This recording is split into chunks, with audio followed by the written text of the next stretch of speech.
Treasury Board has been dragging its feet for 2 years. Finally, in the last 2 weeks, Treasury Board has come to the table and started negotiating.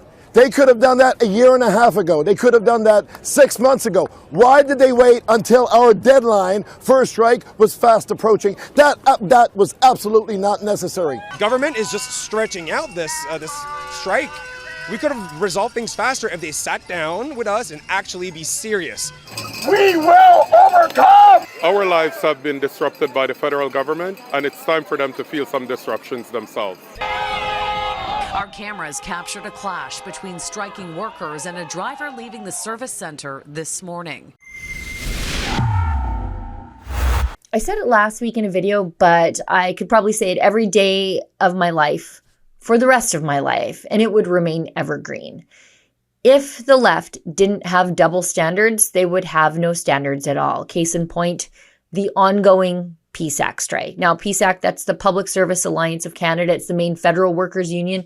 And they're on strike right now demanding a double-digit raise while the rest of us who foot the bill for their salaries and benefits struggle to deal with inflation caused by the federal government. Now, before I get into the body of this video, let me preface my words by saying that I dislike the union itself and the union leadership, but I know there are plenty of really good people who are forced through no fault of their own into PSAC because Canada does not have opt-out right-to-work legislation.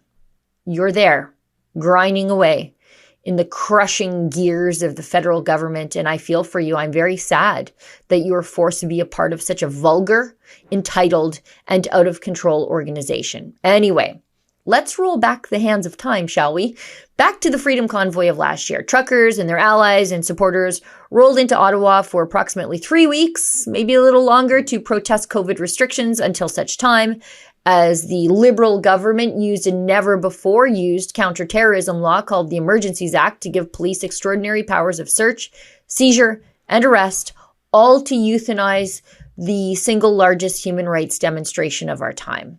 And where was PSAC in all of this? Well, right where it tends to be, on the wrong side of history. Here's the PSAC statement put out condemning the peaceful protests of the Freedom Convoy, and they did it all with a healthy dose of disinformation thanks to the mainstream media's flawed reporting on the blue-collar uprising of the Freedom Convoy. Look at this.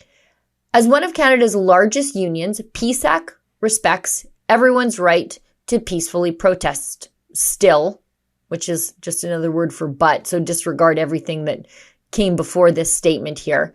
Still, as the truck convoy protests take the nation's capital hostage for a second week, it's clearly time for the federal, provincial, and city governments to step in and protect the public's safety. These protesters do not represent the majority of truck drivers and do not have the right to bully, intimidate, and physically harass residents, openly promote hate speech and racism, or desecrate and vandalize Canada's memorials. You guys should remember that paragraph here. It becomes relevant later.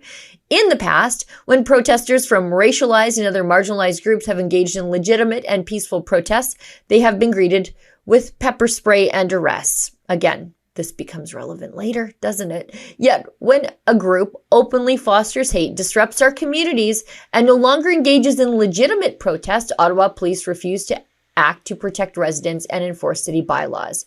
It is a racist double standard. When this kind of hate-fueled disruption of communities is allowed to happen, it will continue to spread elsewhere. We can have strong public protest without removing the right for people to live in safety and dignity in their own community. It's time for the mob to go home. So PSAC was against peaceful general strikes, when the peaceful general strikes are done by normal people who just want to go to work and travel and open their businesses, as opposed to people who want double-digit raises on the back of the taxpayer. Seems legit.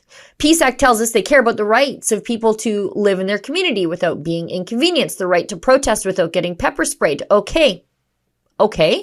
And they say they care about violence and double standards. Let us never forget this is the union that refused to stand up for its unvaccinated members against government-imposed vaccine mandates. Coercion. at the hands of the state is violence. But now the same union claims to care about the working man. Sure. Let's look at what PSAC has been up to as they've been protesting and picketing for the last week or so.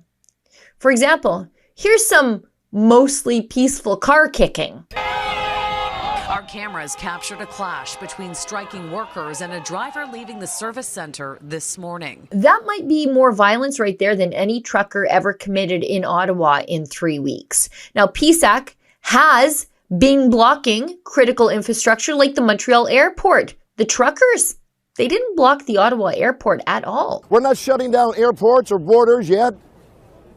We're not inconveniencing the public today. We're here on Parliament Hill in Ottawa. The public don't care about us being up here. We're not inconveniencing the public by being on Parliament Hill. But it's not just Montreal's airport. PSAC members are disrupting one of the worst airports on the face of the earth, Toronto's Pearson Airport. PSAC members staged a protest at Terminal 1, departures. Once again, disrupting critical infrastructure, while the same authorities that cracked down on the Freedom Convoy, alleging the convoy disrupted critical infrastructure, do absolutely nothing. Is this Emergencies Act time? I think it could be, right? I don't make the rules, the left does, and it's time they were forced to live by them. For example, inconveniencing people where they live. Here are PSAC protesters blocking a military base where hundreds of people work and live. This is at CFB Kingston. I was sent a video today by my veteran friend, Mike. Now, the video catches a union member saying the quiet part out loud on the picket line. You're gonna have to excuse the dog barking, but I think the dog maybe wanted to bite some PSAC picketers. And I feel you, puppy. Look at this. You'd get more support if you were standing outside asking us to honk for you as we come into work, but stopping us, having to make us... It took me 45 minutes to get into work this morning. I know. Half of these guys are already stressed out from deployments and stuff like this. You think that's the right place to do this kind of stuff? I don't make the decision. We all make decisions. This is yours just as much as it is anyone else's. We all make decisions. I voted no. I didn't want to go on strike. Then you shouldn't be here today. And the union mob? They're threatening more inconvenience around the country. What we're asking for is fair and reasonable that simply keeps our members in line with the rate of inflation. Every single worker in this country deserves a fair and decent wage increase. As I've said before, corporations are making record profits. We're getting gouged every time we turn around, but yet everybody wants to repress the workers. And that just doesn't equate. That doesn't compute at all. So workers are fed up, and you're going to see more of this right across the country, with workers being fed up and saying, we've had enough, we can't live like this, and walk off the job. I mean, listen to this superheated, threatening, extortionist rhetoric from a union boss. I'm calling on the Prime Minister again today to get involved in these negotiations and to settle this dispute. The Prime Minister knows exactly what it takes to settle this dispute. The Prime Minister has one of two choices to make. He can either get involved personally and help settle this dispute, or he can turn his back on the workers who are striking, predominantly women making $40,000 to $65,000 a year.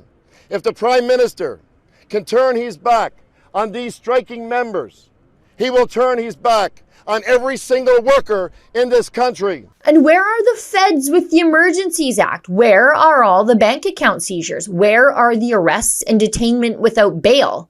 I guess if you seize a union or union boss's bank account, who's going to donate to the NDP? Now, I'm reliably informed that extended traffic snarls, as seen here, and saying hold the line to your supporters can land you in jail for 50 days.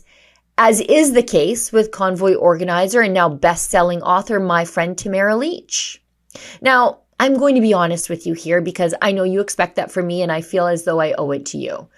I hope these people never go back to work. They'll eventually get tired of protesting on bankers' hours and just go home. And we won't even notice that they ever stopped working. But wouldn't it be great if we all got fair treatment under the law and not application of the law based on where we fall down on the political spectrum?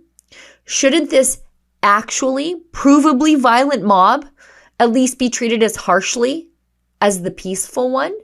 Shouldn't this union leader get the same treatment as Tamara Leach? Shouldn't these car-kicking bullies get the same treatment as a pastor who reopened his church? The political application of the law brings the entire system into disrepute. For Rebel News, I'm Sheila Gunn Reid. If you want the full story, the truth about the Freedom Convoy, might I suggest you go to theconvoybook.com, where you can order the bestseller written by my friend Tamara Leach, the woman who led the convoy. It's called Hold the Line, My Story from the Heart of the Freedom Convoy. It cuts through the mainstream media lies and the government's disinformation. Again, if you want to order the book, go to theconvoybook.com.